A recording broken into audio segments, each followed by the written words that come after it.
Hi guys, hope your law का paper was good.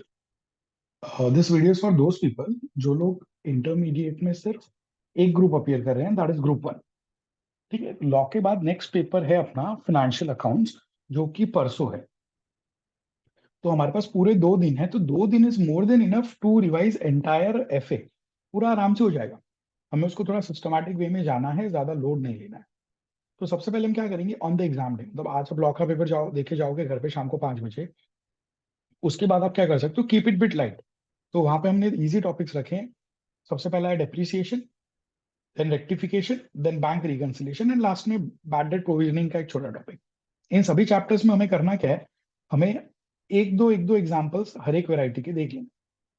Like depreciation में एक हमने नॉर्मल डेप्रिसिएशन कैलकुलेशन का सम देख लिया, एक हमने मेथड चेंज का सम देख लिया, एक आध एग्जांपल हमने रेक्टिफिकेशन का कर लिया, बैंक रिकंसिलिएशन का कर लिया और बैड डेट प्रोविजनिंग के एक आध दो एग्जांपल्स देख लिए.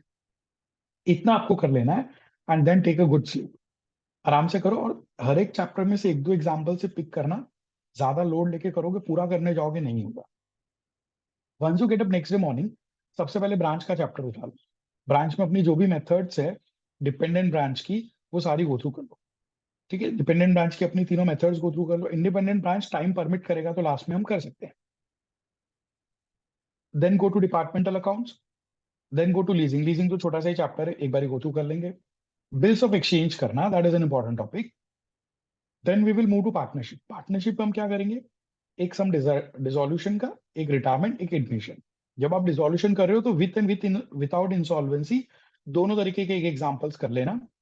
एक एग्जांपल आप रिटायरमेंट का करो, एक एग्जांपल आप एडमिशन का करो. बाकी का कब कर रहा हूं मैं बताता हूँ. Next we move to insurance claim, loss of stock and profit, दोनों का एक एक एग्जांपल देख लो. हायर परचेज है, एक सिंपल हायर परचेज इंस्टॉलमेंट वाला एक एग्जांपल देख लेना, और एक है ना पार्शियल रिपोजिशन वाला एक एग्जांपल देख लेना. इनकम्प्लीट रिकॉर्ड में कोई भी एक अच्छा बड़ा एग्जांपल देख के आप गो थ्रू कर सकते हो. एनपीओ में भी सेम थिंग, कोई भी एक अच्छा बड़ा एग्जांपल देख के आप गो थ्रू कर सकते हो, जिसमें आपको receipt, payment, income and expenditure और ओपनिंग क्लोजिंग बैलेंस शीट्स दोनों बनानी है. चारों आइटम बनानी है, वैसा एक एनपीओ का सम गो थ्रू कर लें. कंसाइनमेंट जॉइंट वेंचर पे जाओगे तो कंसाइनमेंट में एक अच्छा वाला सम देखो जिसमें एबनॉर्मल लॉस का पॉइंट आता हो, नॉर्मल लॉस भी आ जाए और अपना क्लोजिंग स्टॉक भी आ जाए. जेवी पे जा रहे हो, हर एक मेथड का, तीनों मेथड्स का एक एक एग्जांपल आप गो थ्रू कर सकते हो. अब ये जो 10 चैप्टर्स जो आपको कल के दिन में करने हैं, तो इसमें आपको ना टाइम एलोकेशन बहुत इंपॉर्टेंट है. एक सम करने में 1 घंटा वेस्ट नहीं करना. हमारा target will be branch, department, leasing, ये सारे जो चैप्टर्स हैं इनको हम 1 घंटा एवरेज दे, 1 से 1.25 घंटा एक टॉपिक को हम देंगे.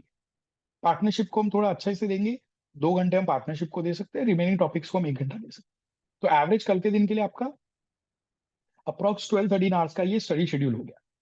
Then what we need to do on the exam day. आखिरी दिन, एग्जाम के दिन हम क्या करेंगे, we have sufficient enough time in morning as well. सबसे पहले हम सारे अकाउंटिंग स्टैंडर्ड्स को बहुत ही अच्छे से करें, बहुत ही डिटेल में अच्छे से करेंगे. पॉसिबल हो तो सारे सम्स का एक ओवरव्यू ले लेना. फिर हम पार्टनरशिप में पीसमेल हमारा बाकी है, दोनों मेथड्स, मैक्सिमम लॉस मेथड और अपना सरप्लस मेथड, दोनों का एक एक एग्जांपल. अमालगमेशन देख लेना पार्टनरशिप का. देन अपना नॉर्मल प्रॉफिट कंसर्न का फाइनल अकाउंट्स. ठीक है. और जब आपको मैं ये बोल रहा हूँ कि आप सम्स देख लेना, देख लेने से मतलब है मेरा कि आप उसको लिख के सॉल्व करना. 1 घंटा देखने में नहीं लगता है. मैं आपको बोल रहा हूँ हर एक टॉपिक का एक दो सम्स आप करके आओ, तो 2 सम्स को देखने में 1 घंटा नहीं जाएगा. आपको सम्स को लिख के प्रैक्टिस करना है. रफ की तरह करो, रफ में कॉलम्स बना लो. एग्जाम में प्रॉपरली स्केल पेंसिल यूज करना, अभी आप रफ की तरह कॉलम्स ड्रॉ कर सकते हो और लिख के प्रैक्टिस कर. हमारी सबसे बड़ी गलती यही होती है, हम लिख के प्रैक्टिस नहीं करते ना, तो एग्जाम के दिन हम जब लिखते हैं ना तो हमें वहां पे प्रॉब्लम क्रिएट होती है. तो सारे सम्स गो थ्रू करने नहीं है, लिख के करना है. टाइम परमिट करे तो बाकी सम्स आप देख लो. जैसे मैंने आपको कहा ब्रांच को आप 1 घंटा दो. अब 1 घंटे में मान लो आपने तीनों मेथड का एक एक सम कर लिया. अब आपके पास टाइम परमिट करता है तो आप इंडिपेंडेंट ब्रांच गो थ्रू कर सकते हो. मैंने आपको कहा डिपार्टमेंट आप कर लो, 1 घंटा आप डिपार्टमेंट को दो. एक सम डिपार्टमेंट का कर लिया, अब आपके पास टाइम है तो बाकी के सम्स को आप ओवरव्यू ले लो.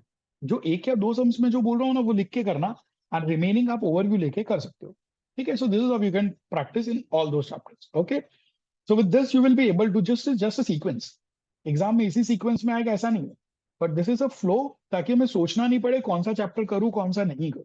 ठीक है. So go with this and you will be able to perform very good in FA. Sorry, FA. Okay. Thank you.